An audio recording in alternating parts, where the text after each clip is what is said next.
बेदार की डाली छेलो बैठी ओला पांच जेड़ को ठंडो पानी पे ओला ही मेरा बुरा सा ही मेरा गुरा हम पहाड़ ओला चल पहाड़ जोला।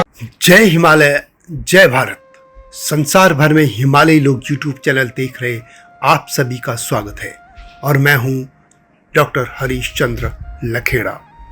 आज बात करते हैं कुमाऊं के चंद राजवंश की। यह वही चंद राजवंश है जिसका शासन क्षेत्र कभी कैलाश मानसरोवर तक था। चंद राजवंश के बारे में बताने से पहले आपसे अनुरोध है कि इस चैनल को सब्सक्राइब अवश्य कर दीजिए जिन्होंने अब तक ऐसा नहीं किया है, यह विनम्र अनुरोध है।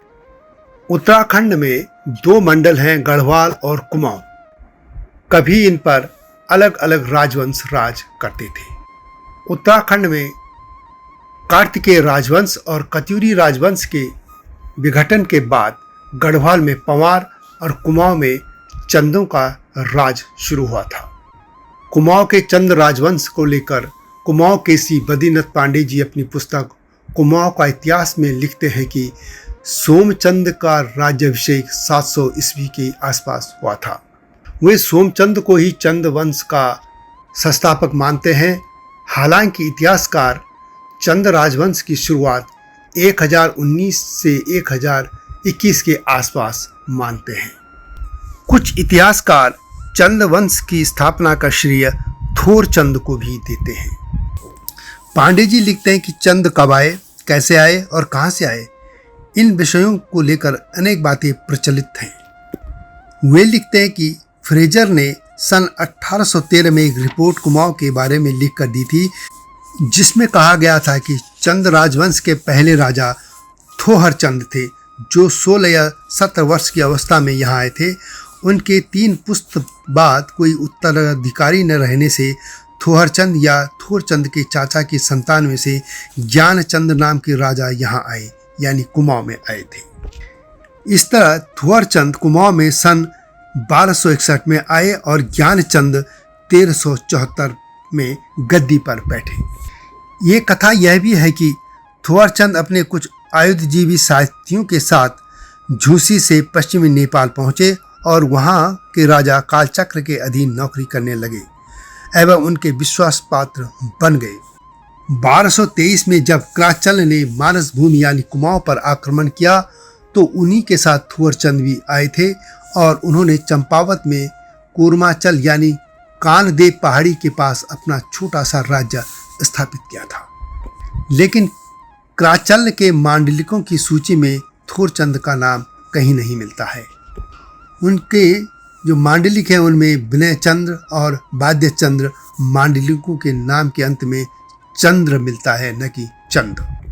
महान इतिहासकार डॉक्टर शिव प्रसाद डबराल चारण अपनी पुस्तक कुमाऊं का इतिहास 1000 से 1790 ईस्वी में लिखते हैं कि एक अनुश्रुति के अनुसार चंद राजवंश की पहली शाखा थोरचंद से तथा दूसरी शाखा थोरचंद के सगे चाचा के वंशज ज्ञानचंद से प्रारंभ हुई थी। राजा बाज बहादुर चंद के सभा कवि अनंत देव ने स्मृति कौतुंब में चंद वंश की जो राजावली दी है उसमें राजवंश की दूसरी शाखा का संस्थापक ज्ञानचंद को ही बताया गया है। 1818 के बाद किसी समय एक अनुश्रुति प्रचारित की गई जिसमें चंद राजवंश की स्थापना का श्रेय सोमचंद को दिया गया है। एटकिंसन ने इसका उल्लेख किया है। ये कथा यह भी है कि कुमाऊं क्षेत्र में बैछलदेव नाम के कत्यूरी राज करते थे और उन्होंने वहाँ के जो स्थानीय पहले राजा थे उनसे अपनी अधीनता स्वीकार करने को कहा, लेकिन उन्होंने उसे माना नहीं। दोनों में जब इस तरह का विवाद हो गया तो कुछ लोग नए राजा की तलाश में निकले और प्रयाग के पास झूसी में कन्नौज के चंद वंश के एक व्यक्ति सोमचंद उन्हें मिले। उनकी कुंडली में राजयोग देखकर उसे तुरंत कुमाऊं लाया गया और चंपावत के सिंहासन पर उनको बिठा दिया गया था। इस अनुश्रुति में न तो सोमचंद का सीधा संबंध कन्नौज के राज परिवार से जोड़ा गया था और नया बताया गया था कि कालो कुमाऊं में 2 या 3 राजाओं के आपसी झगड़े के कारण उन्हें इस सिंहासन पर बिठाया गया था। एक कथा यह भी कि सोमचंद कनौज पर शासन करने वाले राजा का भाई था और वे बद्रीनाथ की यात्रा करते समय कचीरी राजा ब्रह्मदेव या कुछ लोग उन्हें बैछल देव कहते हैं, उनसे मिले। कचीरी राजा वृद्ध हो चुके थे और वे सोमचंद से इतने प्रभावित हुए कि उन्होंने अपनी बेटी का विवाह सोमचंद से कर दिया और उन्हें चंपावत में 15 बीघा जमीन तथा तराई में जागीर दे दी थी। इस तरह की बहुत सी अनुश्रुतियां हैं और अधिकतर इतिहासकार सोमचंद को ही चंद वंश का संस्थापक मानते हैं। अधिकतर इतिहासकार मानते हैं कि कत्यूरी सिंहासन पर जब ब्रह्मदेव का शासन कमजोर होने पड़ गया था तो तब सोमचंद ने 1025 ईस्वी के आसपास चंपावत में अपनी नई राजधानी बनाकर कुमाऊं की बागडोर संभाली थी। सोमचंद ने सबसे पहले दानकोट के रावत राजा को परास्त किया था और उन्होंने चंपावत में राजबुंगा किला बनाया था। उनके बाद इंद्रचंद सत्ता पर बैठे और फिर गरुड़ ज्ञानचंद, उनके बाद फिर भारचीतंद और रुद्रचंद राजा बने। रुद्रचंद्र 45वें शासक बने। वे मुगल बादशाह अकबर के समकालीन थे। लक्ष्मीचंद, बाज बहादुर चंद, इस तरह के बहुत से राजा हुए। उनके बाद उद्योत चंद बने थे। उद्योत चंद ने नेपाल की ग्रीष्मकालीन राजधानी अजमेरगढ़ पर कब्जा कर लिया था। डोटी क्षेत्र को भी उन्होंने हराया था और वहाँ कई मंदिरों का निर्माण किया था, जिनमें त्रिपुरा सुंदरी मंदिर, पार्वतीश्वर मंदिर, उद्योत चंदेश्वर मंदिर प्रमुख हैं। राजा ज्ञानचंद ने तो गढ़वाल पर आक्रमण करके नंदा देवी के स्वर्ण प्रतिमा को लाकर अल्मोड़ा में मंदिर स्थापित कर वहाँ इस मूर्ति को स्थापित किया था। जगत चंद जो राजा हुए थे, उनके काल को कुमाऊं के इतिहासकारों ने कुमाऊं का स्वर्ण काल कहा है। उनके बाद देवी चंद हुए, इनको कुमाऊं का मोहम्मद तुगलक माना जाता है।